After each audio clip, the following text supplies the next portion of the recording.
Meron tayo dito. Meron tayong talbos ng kamuti guys. Ito yung iulam natin ngayong umaga.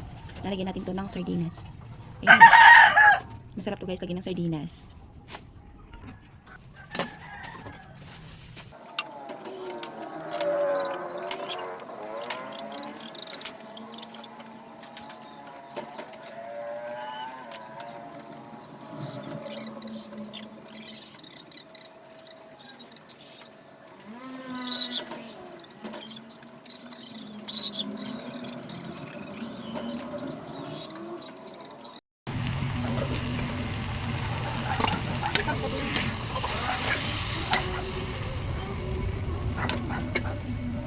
Simutin natin yung sabaw guys dito sa lata kasi sayang, mahal na ngayon yung sardinas.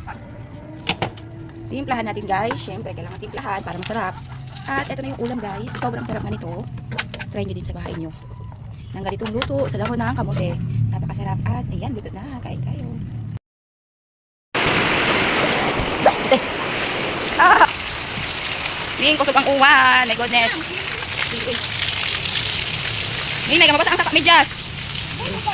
Kuan gulo asay bi uy. Hi guys, ako bro family man kuno. Guys, mauwan guys. Ayun. Yeah. Sige na. Wala na naman dito sa amin guys.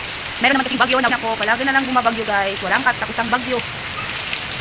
Ano na lang kaya ang hirap naman kapag merong bagyo, lalo na nga sa aming mga hirap dahil saan naman kami kukuha ng pagkain guys kapag laging ganito, kapag laging masama yung panahon. Kaya ingatan na kayong lahat guys sa paparating na bagyo. Grill ay pagluha grill ha.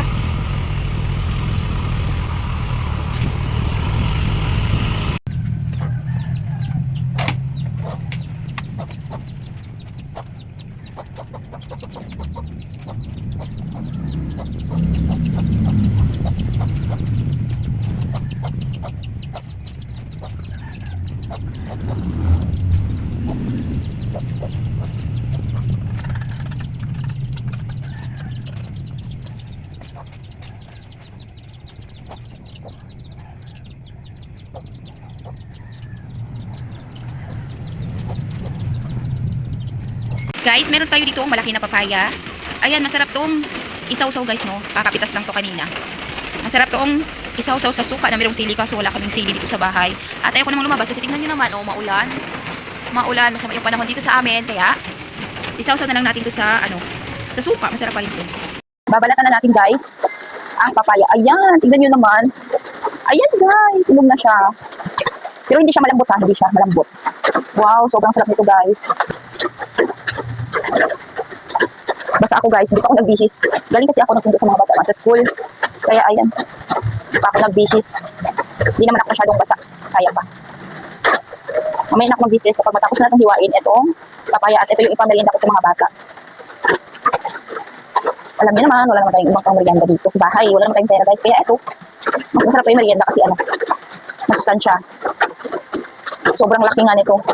Alam ko guys noon, merong nagbebenta nga ng papaya, yung papayang hilaw pa, tapos yung hinihiwa guys, binibenta sa school, tapos tag-5 yung isang plastic na maliit, 5 pesos. Hanggang ngayon, meron pa naman ako nakikita ng ganun, kaso wala lang tag 5 guys, tag 10 na. Marami pa rin bumibili ng ganun, kasi masarap kasi yung papaya, lalo lang kapag yung sasawan, hugasan na muna natin. Ayan, nahugasan ko na guys, lagay ko na siya dito. At itapon na muna natin itong mga balat niya, para nga, ayan. At ayan guys, hiwain na natin to. Kumaon manday. Wow! Amazing! Ang sarap guys. Sobrang tamis nito guys. Ups. Wow. Ha?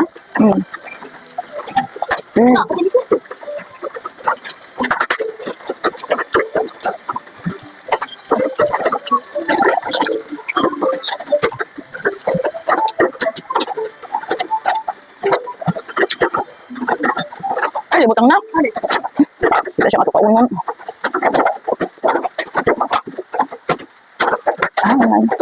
Ba't yung lito ma? Wala. Tunong mo ng sa bata. Kami patun sa mama para mabusog ikaw namin pagkaon. Kami sa toy. Mama tunong ng sa paggutuman. Kalibang naman na. Ako sa mama, wala ni bugas mo sa kami sa tulong. Kami sa mama. Kami ako sampol. May kasi mama itong nanuang dagko ay nga liso ha. Katay ko sakit. Sakit dara balik ibig kahinga. Ani? Nakabata lagi. Yun may upil kung hindi namin. Pero ako na ba ikalibang lang na mo sakit. Gawas ng mga liso sakit kayo. Sila kanya wala puntahan. Kalisod sa unang panahon. Swerte mo na amoy mama nagkatiman sa inyo. Nga. Ay, yung kubit mo. Saban lang. Biblo da yun. Mga korek. Sabi, bunalan sa gani ni. Hindi ka naman luod. Sa bunal lang gani na. Ayan guys, meron na tayong panghimagas or pang merienda guys. Tignan nyo naman. Look at this guys. Charit. Ang sarap ng papaya guys. Oh. Kain tayo. Kumakain na kayo ng papaya. Kain tayo guys.